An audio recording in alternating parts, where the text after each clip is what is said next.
Excellences, Monsieur le Président de la République, Madame la Présidente, Messieurs les ministres, Monsieur le délégué à Tazour, Monsieur le Wali du Gorgol, Monsieur le Président du Conseil régional du Gorgol, Monsieur le Préfet, honorables députés, chers collègues maires, Mesdames, Messieurs, Excellences, Monsieur le Président, vous nous faites un honneur et un grand privilège quant au choix de notre département et particulièrement à la commune de Mbout pour effectuer d'une part votre première rencontre avec les populations de l'Aftout et d'autre part procéder au lancement de la nouvelle année scolaire 2020-2021 marquée du sceau de la réforme du système éducatif. Vous ne pouvez mieux choisir, Monsieur le Président, car la ville de Mbout est au commencement de l'Aftout et que la ville de Mbout porte l'une de nos premières écoles primaires républicaines de ce pays.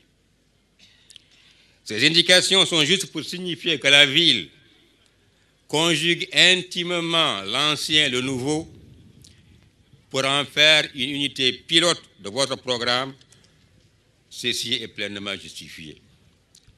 Excellences, je sais que vous avez passé une forte nuit où les cadres du Gorgol et leur population, leurs élus, vous ont largement explicité les problèmes du Gorgol. Mais excusez-moi, Mbout est spécifique dans le temps, dans l'espace, dans les stigmates. C'est pourquoi vous m'accorderez un petit temps pour simplement faire un petit rappel. Monsieur le Président, lors de votre passage dans notre localité au fort de la campagne présidentielle, nous avions évoqué largement les soucis de nos populations. Ils se résumaient principalement à la faiblesse de l'infrastructure socio-éducative de base, à la précarité de nos activités économiques si portées par l'élevage et l'agriculture, toutes tributaires de la pluviométrie. Et nous avions dit qu'il s'agissait de réévaluer et de redessiner leur architecture de support. À cet effet, nous avions insisté sur la reprise complète du périmètre irrigué de Fumgleita, avec pour ambition d'en faire un véritable pôle économique à même de transformer radicalement le visage de la zone. Il s'agit aussi, selon nous, d'associer à cette dynamique la construction de nouvelles unités hydrauliques agricoles, notamment les barrages de Takoutala et le pont-barrage de Oued Kourban, et ce, pour consolider une dorsale agricole et pastorale de l'Aftout Centre. Dans ce nouvel équilibre des actions rurales, la SONADER, longtemps notre fer de lance dans la promotion de l'agriculture, doit être largement réhabilitée et soutenue.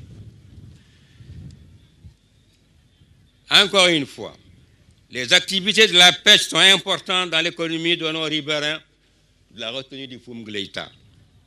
Une expertise s'est formée et grâce au centre de pêche, une dynamique non négligeable se construit dans ce secteur. Aussi, nous aurions souhaité la reprise effective des activités du centre en co-gestion avec la coopérative des pêcheurs de Mbout. Nous n'oublions pas l'importante assistance qu'accorde la Société nationale de distribution de poissons à nos pauvres populations de l'Aftout. Qu'elles en soient remerciées. Parce qu'effectivement, 45 tonnes de poissons mensuellement sont distribuées dans la zone. Nous aurions également souhaité qu'elles soient consolidées, mais aussi qu'elles s'impliquent directement dans la filière de la pêche continentale. Monsieur le Président, nous avions également recommandé, pour revaloriser l'Aftout, la construction de la route Soufa-Mbout et sa jonction à celle de Kifa-Kankossa, additionnée à celle de Mbout-Barkewol, déjà identifiée dans votre programme Tahaouditi. Cette initiative permettra de faire remonter les productions agricoles du Sud, production vivrière, fourragère, horticole, maraîchère, vers les wilayas de l'Est et du centre-sud et du sud-est, et en retour, acheminer du cheptel de surplus pour les centres marchands du Sud et de l'extérieur environnant. Ces opérations renforceront davantage la cohésion et l'unité de nos populations tout en renforçant nos fondamentaux économiques. Monsieur le Président, nous avions aussi souligné l'urgence des programmes pour l'emploi de nos jeunes. Dans ce cadre, permettez-moi de vous remercier et de saluer les initiatives que développent actuellement les responsables de l'emploi et de la jeunesse. Ces initiatives, Monsieur le Président, peuvent être substantiellement augmentées si l'on faisait de nos communes de véritables pôles d'emploi, à l'image du programme des ordures piloté par le ministère de l'Intérieur. Nous avions également souhaité, Monsieur le Président, la valorisation de nos cadres au niveau des différents organes de l'État pour une plus grande visibilité de la zone, et ce, dans toutes les strates décisionnelles et de grande gestion de nos politiques publiques. Monsieur le Président, l'hydraulique et la santé n'avaient pas été oubliés. Le programme Aftout et Chergui est reconnu salutaire pour cette zone à biseau sec. Mais nombre de nos communes de l'Est, du centre et du Sud connaissent encore des contraintes pour la satisfaction des besoins en eau. Dans ce cadre, nous plaidons pour réévaluer ce programme afin que nos communes, longtemps plombées par la soif, deviennent désirables en plus. Monsieur le Président, la faiblesse de la carte sanitaire, 28 unités dans le département, et la pauvreté des équipements laissent peu de place pour un grand satisfecit de l'existant. Nous remercions cependant le département de la santé qui vient de mettre à disposition d'unité de Mout un nouveau véhicule ambulance, tout en rappelant que 4 de nos communes en sont encore dépourvues. Monsieur le Président, nous restons partants pour un hôpital de référence en bourse et un additionnel d'au moins 3 postes de santé par commune. Dans le domaine de l'énergie, la mise en place d'une nouvelle centrale électrique améliorera sans nul doute les capacités de l'offre. Toutefois, le déficit restera toujours important et il serait souhaitable d'opter pour des unités hybrides solaires fuel pour nos grandes adouabas ou le laisser-faire de nos communes, car, Monsieur le Président, l'énergie devient un droit, devient une exigence. Monsieur le Président, nous avions particulièrement demandé pour la ville de Mout la reprise de sa digue de protection avec un système d'évacuation des eaux. Nous saluons le programme récemment initié par le département de l'équipement et des transports, le hydraulique et l'assainissement, qui nous ont aidés à contenir les pluies de cette année au niveau de la ville.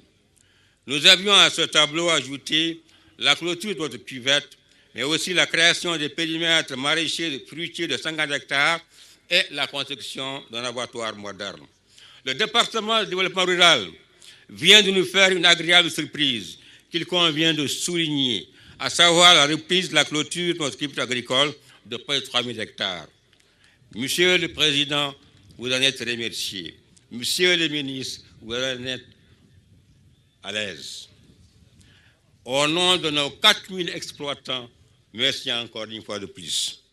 La sécurité alimentaire viendra de nos petits exploitants. Ces derniers sont capables de révolutionner les pratiques et les mœurs agricoles si nous saisissons la dynamique réelle du système d'exploitation, en y ajoutant un support de mécanisation léger. Et ceci est extrêmement important pour l'Aftout, car l'Adaba, le Wajil, a eu son temps. Et dans ce cadre, nous demandons au développement rural de continuer ces efforts de rénovation engagés et que nous soulignons avec force. Monsieur le Président, pour en venir à la cérémonie de ce matin, je ne pourrais me lasser de vous exprimer au nom de nos populations nos remerciements et notre gratitude pour avoir choisi notre localité pour abriter cette symbolique. Pareille symbolique, outre l'importance qu'elle fait signifier à la nation tout entière, indique également votre sensibilité pour satisfaire les zones de notre zone, à savoir un rapide achèvement d'une carte scolaire conséquente et efficiente et une masse critique d'investissement au profit de ces localités. Pour l'heure, Monsieur le Président, notre infrastructure scolaire accuse encore un grand déficit. 118 écoles, dont 24 seulement complètes. 367 classes, 268 enseignants pour 9 communes et plus de 110 000 habitants. La situation dans son ensemble, comme vous le savez du reste, laisse peu de place à une efficacité du système et encore moins à la scolarisation de nos enfants.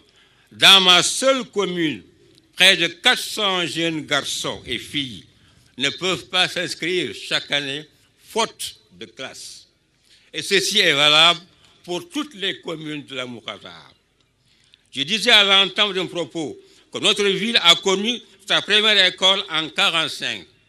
Monsieur le Président, je me souviens, jeune enfant et élève que je fus, dans ma classe, j'avais une table, j'avais un encrier, j'avais un porte-plume, j'avais un buvard, j'avais des cahiers, j'avais des livres, j'avais de la craie, mais mieux encore, j'avais aussi un internat, mais mieux encore, j'avais des enseignants de haute morale, pédagogique et professionnelle et qui sont encore de référence. Monsieur le Président, nous vous faisons confiance pour que les nouvelles générations puissent rêver du tableau que je viens de décrire. Et je suis certain que ce sera ainsi, sinon vous savez par là ce matin. Notre souhait le plus expressif serait, dans ce premier quinquennat, nous en aurons un autre, et encore possible, si nous voulons voir construit dans notre Moukata au moins 4 lycées à Nyadibine, Fumgleita, Lahraj, Soufa, avec l'extension du lycée de Moud. Nous voulons voir construire 6 collèges dans chacune de nos communes. Médiat, Boudisguine, Boudami, de Baïbata, Boko, Jelimgir. 15 écoles complètes. Boudami, Tokobra, Médiat, Ndoula, Moud, Tuntrami, Ndam, Hamadiya, Vadra, et j'en passe. Ceci, ce sont des grosses localités extrêmement puissantes en termes de population. Mais nous voudrions aussi voir construire un centre de formation technique et professionnelle à Fumgleita. De même que nous voulions voir se généraliser le système d'internat, ou tout au moins de cantines pour chaque établissement scolaire. Aussi, j'ose espérer que nous ferons l'objet d'un programme de relance et de rattrapage spécial, en commençant par doter nos communes de moyens additionnels pour initier rapidement ce programme. Vous comprendrez aisément aussi que nous sommes partie prenante de vos efforts. Nous soulignons avec force l'appui que toute la nation porte au succès de l'entreprise, du renouveau éducatif, système éducatif. Renouveau dans l'approche, renouveau dans le style, renouveau dans la méthode, renouveau dans la planification, renouveau dans la gestion, renouveau dans la programmation, renouveau dans la logistique intellectuelle et impactuelle, et ce, pour une nouvelle bonne gouvernance de l'école. Monsieur le Président, j'ai été certainement long, excusez-moi. Mais je sais que votre patience dans l'écoute de vos concitoyens, votre sagesse dans la gestion de l'État, votre humilité dans la rigueur et la droiture pour achever rapidement un État de droit et de justice dans une Mauritanie forte, socialement conjuguée et éloquemment puissante, ne pourrait qu'excuser ce long processus de discours. Monsieur le Président, différents départements viennent de nous gratifier d'un important soutien en infrastructure scolaire, un nouveau programme de formation professionnelle pour les jeunes, des constructions de mini-stades, un programme de soutien à l'auto-emploi et j'en passe. Monsieur le Président, vous nous faites un privilège éloquent en cette fin d'année 2020. Et ce beau cadeau que nos populations ont toujours attendu et souhaité. Merci de cette volonté d'arracher rapidement cette zone des ténèbres et d'un désespoir longtemps convenu et longtemps accepté. Permettez-moi encore de vous remercier et de remercier la présidente d'avoir bien voulu être dans notre commune. Assalamu alaikum wa rahmatullahi wa barakatuh.